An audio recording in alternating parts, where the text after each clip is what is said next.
The Brothers Bohgglump, as read by myself, Sir Allistair Primley. Attend ye the tale of the brothers Bohgglump.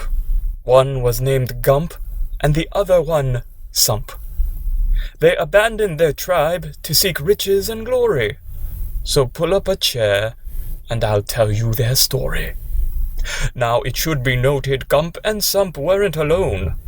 They were joined by their thunder tusk when they left home.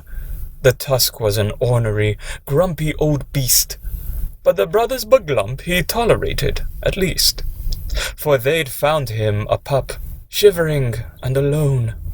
Abandoned by herd and bereft of a home, the young thunder tusk pup would surely have perished, but the brothers had saved him, and now he was cherished. For thunder tusk pups were a rare find indeed. One could raise them and train them to be quite the steed. And the brothers Bohgglump proceeded to do just that.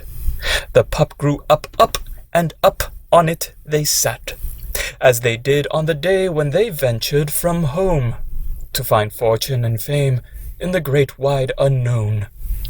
The brothers Bohgglump, one named Gump, one named Sump, and their faithful yet ornery tusk, Fluffy Rump. The first adventure they found actually found them first, as they camped one clear evening eating strings of knockwurst, made from yeti and rhinox and who knew what else. Younger Bohgglump, named Gump, fancied a chef of himself, when from out of the darkness there burst quite the sight, a chubby Bretonian screaming out in the night. "Zut alors, good messieurs, you must help me," he shrieked. Now the brothers Bohgglump had their interests piqued, for the portly Bretonian was strapped to a drum. He stumbled into their camp and collapsed on his bum. "The gorgers, they found me, and now want to eat me." The Bretonian wheezed as he sputtered on weakly. And what do you know? He was telling the truth, for two nasty gorgers appeared then forsooth. "Mon Dieu, here they come!" The poor chubby man quivered. Like a bowl full of jelly, he quaked and he shivered, so much so that he didn't hear what happened next.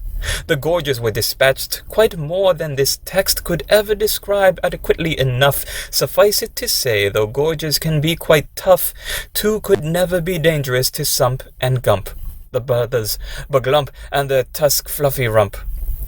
And when all the dust settled, the brothers then turned to the chubby Bretonian whose worship they'd earned. "Sacre bleu," the man gasped, "my praise will be fervent. I pledge to your cause, from here I am your servant." The brothers Bohgglump thought this terribly funny, this chubby Bretonian with his eyes and nose runny. "I do tend to sleepwalk," he said in aside, "so chain me to your noble steed, I'll keep a berth wide. My name is Latoup, let us vacate this dump." Exeunt he, Fluffy Rump, and the brothers Bohgglump. But that can't be all, I hear you decree. There must be more to the tale, I agree. Such adventures they had, and though it's unjust, my recording time's up. Leave the studio I must. Or they won't validate my parking, they're cheapskates, you know.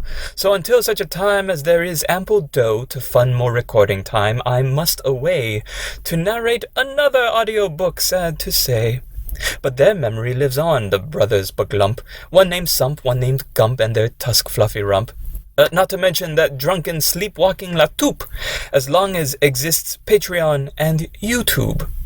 They will live on in video, picture, and verse, and lest you feel upset and inclined now to curse, subscribe yourself to the channel WarbossTae, and you'll be entertained for many a day.